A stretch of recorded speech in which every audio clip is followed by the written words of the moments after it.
Pak Ahok ini mau maju lagi nih ceritanya nih. Ya, Beneran nggak sih? Lu ngarepin gua nggak maju? Iya.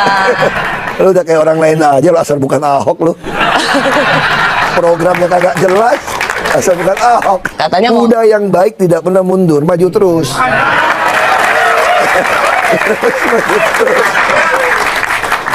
Maju terus nih ya. Nah, kemarin kan katanya mau independen. Ini pertanyaan banyak orang, independen. Katanya ini contoh buat demokrasi karena kalau partai politik mahal. Independen dengan teman Ahok relawan ini model demokrasi yang baru gitu. Tapi toh akhirnya Pak Ahok memilih partai juga. Orang menganggap ini sebagai satu, Pak Ahok inkonsisten, atau dua, Pak Ahok takut juga ternyata. Ternyata ciut juga Pak Ahok. Bener nggak sih? Sebetulnya kalau saya secara pribadi, saya lebih suka independen. Saya udah bicara, kalau digagalkan pun saya jadi orang Superman. Ya bayangin kalau saya digagalkan tidak bisa ikut pun, bisa ada oknum gitu ya gagalin ya. Saya masih sampai Oktober 2017. Kalau itu dilakukan, saya kira di Indonesia nggak ada orang sehebat saya lagi. Yang dijolimin, terus digagalin, dan saya jamin sampai Oktober 2017 Jakarta berubah. Orang akan sadar bahwa ini beda. Saya sadar betul kok, begitu saya putuskan pindah ke parpol, nilai saya turun. Saya itu shameful, double dishonor.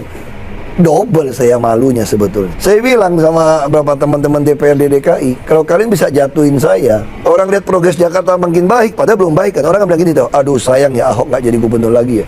Kalau dia jadi gubernur pasti hebat, padahal belum tentu hebat kan. Belum tentu hebat kan. Nah, itu persepsi.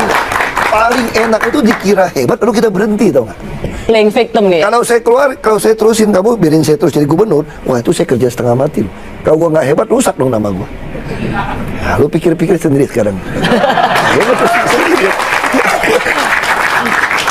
Pak Ahok, gimana dengan PDIP? PDIP tanya sama yang punya dong, tanya sama punya. Kemarin udah satu mobil bareng. Kalau satu mobil urusan teman beda. Udah lama berteman kan makan bareng beda. Pak Ahok tahu kan sebenarnya awalnya kan adalah gitu PDIP melirik Pak Ahok. Tapi Pak Ahok nggak sabar menunggu PDIP. Oh, enggak, bukan nggak sabar. Kita harus menghargai anak-anak teman anak muda, teman Ahok yang sudah berjuang. Saya dari awal juga dekat sama Bu Mega. Kalau saya tahu PDIP bisa nyalonin, saya diem juga, kerja baik juga pasti dicalonin waktu itu ya. Karena dia tahu kok petahana kerja baik. Itu kan waktu itu ketika semua partai mau melakukan pemakzulan, kan ada banyak teman, ada sahabat lah, ada teman Ahok lah, macam-macam kan datang dukung Ahok. Mereka bilang lebih baik Bapak punya senjata sendiri. Terus saya bilang, lu kalau nggak sejuta nggak usah ketemu gue dulu ya. Oke, teman Ahok. Aku bilang dong, aku juga pikir mana mungkin sih bisa kumpulin sejuta. Dia orang kan emang gampang kumpulin sejuta, pada ngisi formulir lagi kan. Nggak gampang itu dah. Terus nggak kasih duit lagi, emang gue pikirin lo. Ya kayak gitu kan. Nah, tapi dalam tengah jalan kan mereka kumpulin 500.000 lebih. Mereka mulai ngeyel, gue pikirin. Mulai bilang gini, jadi siapa wakilnya nih? Kalau nggak mau kasih tahu wakil, kita sayembara ngisi wakil. Wah, aku mulai takut nih. Terus aku panggil nih teman Ahok sini nih, mesti ketemu nih. Kalian ini maunya apa gitu loh? Apa anti parpol? Enggak. Terus wakilnya siapa? Terserah Bapak. Oh berarti ini baik, ini masih baik. Nah saya pikir saya sama Jarod oke. Terus saya minta Jarod, takut dia masuk. Nggak ada izin partai. Terus kita kasih deadline. Bayangin Ibu Megawati kita ancam, lu kok nggak masukin tanggal sekian, kok tinggal.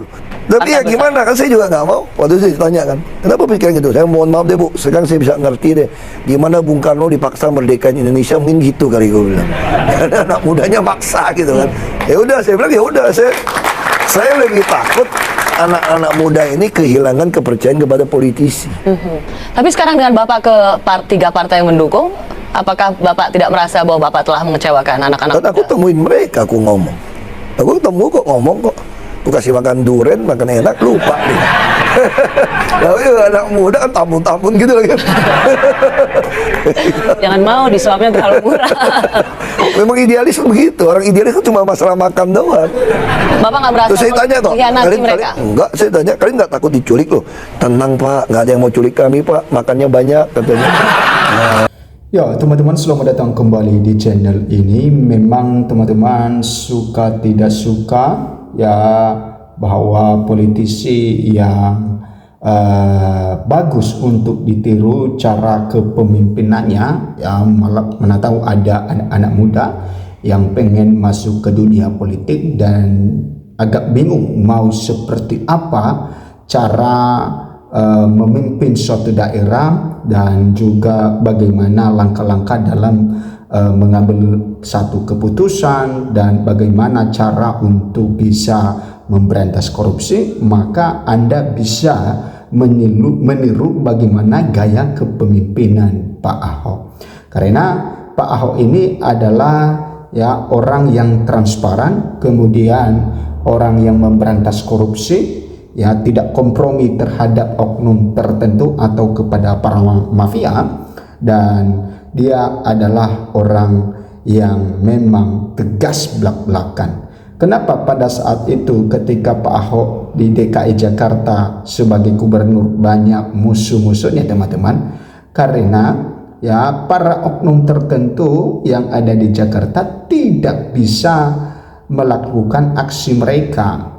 Kenapa? Karena Pak Ahok ini sebagai pemimpin dia sudah transparan, dia bersih. Makanya dia sering mengatakan bahwa ketika kepala lurus maka di bawahnya takut tidak lurus. Ya, kenapa? Karena ketika kepalanya itu memang benar-benar pada jalurnya, kalau yang di bawah keluar daripada jalur maka langsung akan ditindak. Kenapa? Karena yang di atasnya itu tidak takut menindak anak buahnya.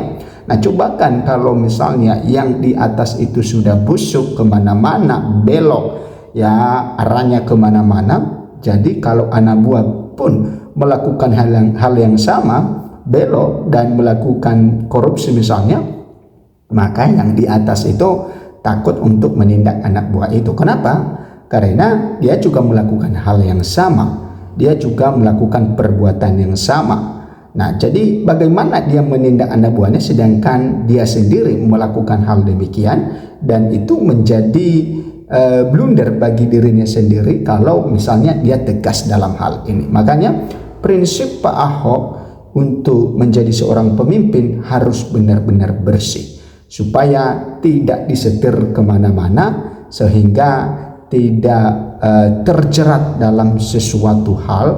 Ya, kalau dia sudah terjerat dalam sesuatu hal, misalnya dalam tindakan korupsi, maka apapun yang dia lakukan itu ya dia tidak bisa sebebas lagi karena dia sudah tersandra. Nah, itu yang juga pernah disampaikan oleh Mahfud MD, bahwa seorang pejabat itu kalau dia sudah tersandra, walaupun dia memiliki niat yang baik untuk membangun daerahnya, membangun negeri, memiliki niat yang baik terhadap masyarakat, tapi karena dia sudah tersandra, maka ya dia tidak bisa melakukan hal yang demikian. Yang dia lakukan adalah ya tentu kebijakan-kebijakannya menguntungkan pihak-pihak tertentu. Kenapa? Karena kalau dia tidak melakukan itu, maka ini nanti kebusukannya ini nanti akan dikorek-korek dan akan dibongkar, dan itu menjadi ketakutan bagi dirinya. Nah, jadi makanya sangat bagus kalau misalnya anak-anak muda sekarang yang terjun ke dunia politik bahwa harus bisa menjaga integritas. Jangan sampai tersandra terhadap sesuatu sedangkan Anda adalah pejabat publik. Nah, contoh yang diberikan oleh Pak Ahok adalah sesuatu contoh yang sangat-sangat bagus teman-teman. Bagaimana transparansi, bagaimana memimpin daerah, bagaimana menjadi seorang DPR, bagaimana menjadi seorang bupati, menjadi wakil gubernur, ya, menjadi pengusaha juga, ya, masuk dalam penjara juga. Kan Pak Ahok sudah memberikan contoh semuanya.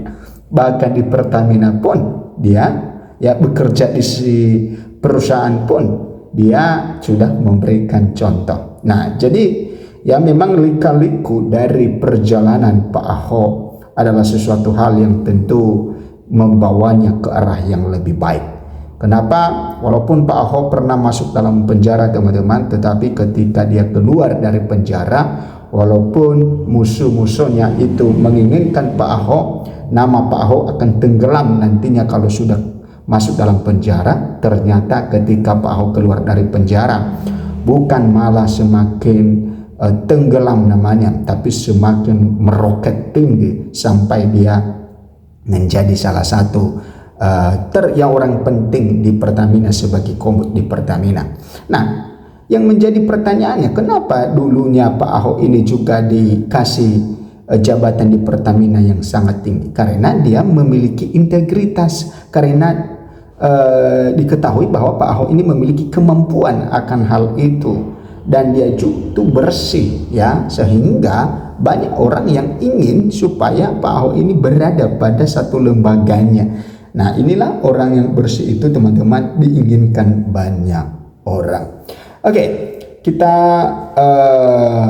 mengharapkan ke depannya nanti, teman-teman, apalagi ini sedang ramai di media sosial, Pak Ahok dipasangkan kepada Ibu Sari Juanda untuk nantinya maju sebagai calon presiden atau calon wakil presiden tahun 2029, dan tentu harapan ini adalah satu harapan para netizen supaya mendapatkan kepemimpinan yang sangat-sangat bagus, membawa Indonesia ke arah yang lebih baik, ke tahun 2045 sebagai tahun emas Indonesia. Di tengah gejolak yang terjadi sekarang ini, di tengah ketidakpastian, di tengah situasi yang sangat sulit, dolar semakin naik, rupiah semakin menurun, kemudian harga BBM non subsidi semakin naik, dan tentu bahan-bahan harga pokok itu semakin melambung tinggi. Nah, kita lihat komentar netizen satu persatu dulu, teman-teman. Di sini dikatakan Ahok presiden selanjutnya. Nah, makanya teman-teman, bahwa ini banyak orang yang tentu menginginkan Pak Ahok berada sebagai pemimpin karena dia itu memiliki, ya, integritas yang kuat. Nah, Ahok omongan dan tidak, ya, Ahok omongan dan sejalan dengan tindakan. Ya, memang apa yang disampaikan oleh Pak Ahok, teman-teman, ya, sesuatu hal yang sejalan, yang tentu memiliki satu bukti, bukan hanya sekedar cuap-cuap, bukan hanya sekedar berbicara, tetapi dia membuktikan dengan tindakan. 2029 Deddy Mulyadi presiden, Ahok wakilnya, tapi independen, nggak usah lewat partai. Nah,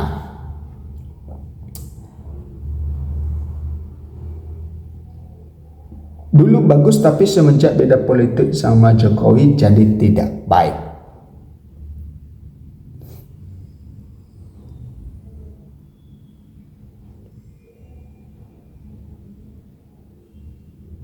Maju Bapak Ahok, sehat-sehat Pak Ahok. Nah, teman-teman, tentu harapan-harapan masyarakat untuk mendapatkan seorang pemimpin yang mampu membawa perubahan yang signifikan, sesuatu harapan yang pasti diidam-idamkan, teman-teman. Makanya di tahun 2029, ya, pilihlah pemimpin yang memang punya integritas, yang punya kecerdasan, dan tentu dia memiliki hati untuk negeri ini, ya, cinta negeri ini. Dan kalau dia memiliki cinta akan negeri ini, pasti apapun yang dia lakukan untuk kemajuan negeri ini. Nah, teman-teman, silakan memberikan komentar Anda dalam hal ini, dan kita terus memantau bagaimana pergerakan netizen dalam mendukung Pak Ahok untuk tahun 2029 sehingga sampai nantinya Pak Ahok menjadi pemimpin di negara kita ini.